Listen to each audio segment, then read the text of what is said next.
Hello everyone, I'm day weather meteorologist Don Day with your Public Lands Council weekly weather update for this August 20th, 2022. It's being brought to you by WSR Insurance Services Incorporated and Ag Risk Advisors. Well, quite a bit to talk about. We're transitioning folks into a late summer pattern. Believe it or not, we're already there. It is going to be cooler and wet in parts of the southern plains, especially Texas. In fact, we've seen that develop this week.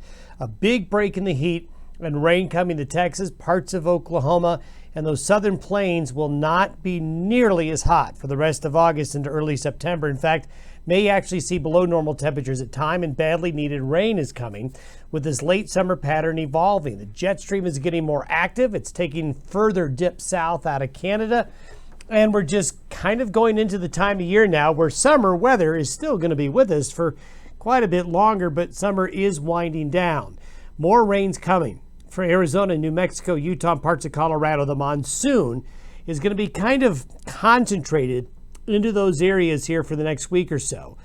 The monsoon at times will expand a little bit more north, but it's those areas and parts of the Great Basin that will have the best chance for a continuation of the monsoon thunderstorms. Could we have some cooler weather at the end of the month by next weekend for many parts of the West? It looks like it, although there will be parts of the West, especially the Pacific Northwest, Washington, Oregon, Northern and Central California, parts of Idaho that will still have some heat. Tropical activity is going to pick up in about a week or so, or maybe a little less than that. On the news, you'll be hearing more about tropical storm and hurricane activity in the Gulf of Mexico and out in the Atlantic. The latest drought monitor still shows a lot of drought conditions over the region, although there has been a little bit of a modest improvement. Parts of Wyoming, the northern panhandle of Nebraska, then back down into the desert southwest, has seen some green areas show up here where drought conditions have gotten a little bit better. But in the Bitterroot, southwest Montana areas, parts of eastern Washington, conditions have dried out a little bit, as well as in the Dakotas. And then you can see in far south Texas here, some green areas where conditions have improved. We're going to see a lot more green in this area with next week's update due to those southern plains getting into some better chances of showers and storms. Hot off the presses, we do have the latest forecast of what La Nina is going to do for the rest of fall and into the early winter pattern. I want you to pay attention to the dark red line right here. This dark red line represents the average of all the computer modeling trying to pick whether or not we'll be in a La Nina still.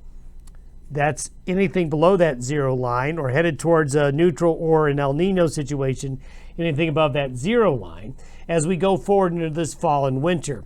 As we have seen in other projections, it continues to show that right around the first of the year, before or just slightly after, we cross out of this negative 0.05 Celsius realm and start to see what we call neutral situations developing, to where it's no longer a La Nina. It's still a little bit cooler than average in the tropical Pacific, but not in official La Nina status. And we see this trend continuing into the early spring season of 2023. This is good news.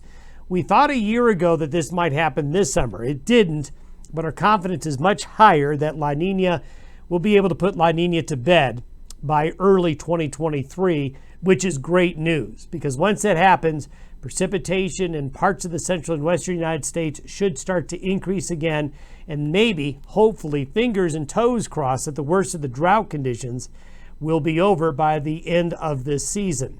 Over the last week, there's some parts of the central and southern Rockies that got some big rains from the monsoon, especially in this area right here. And then you can see the ring of fire as high pressure has been dominating over the central plains there, keeping conditions dry, but thunderstorms rotating around that high and also coming up into this area here. The good news is I believe this area here has got some good chances for rain coming.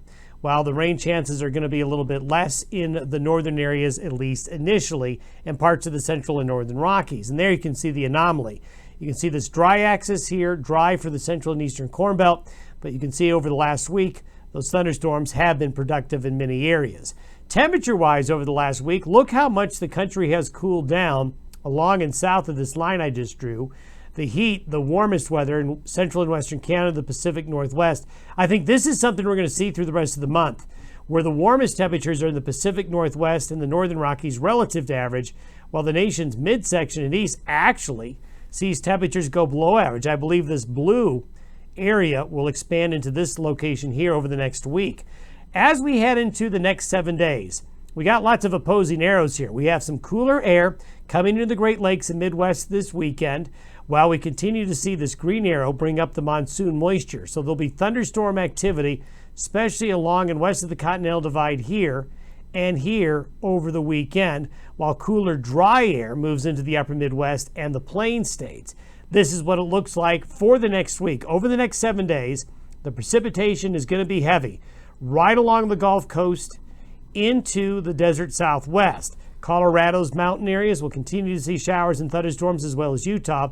This area of precipitation right here coming into the northern plains, southwest Canada, and parts of the northern Rockies, this is part of a cold front that may be pushing through the region right here by next weekend. And here it is. By next weekend, we'll continue to see monsoon moisture come in, but this will be a cool front. Cooler weather and showers may come into the northern Rockies and northern plains by next weekend, something that we're going to keep an eye on. Over the next 7 days, as we showed you earlier, there's going to be good precipitation in some areas. Now, temperatures on the whole will still be warmer than average. I believe the warmest relative to average will be in this area right here. This area here, I think the model is over forecasting the warmth, but look how cool it is in the southern Rockies and across the southern plains. Texas in blue, Oklahoma in blue now instead of red and orange. Our next update will be the 27th. Have a great week ahead, everyone.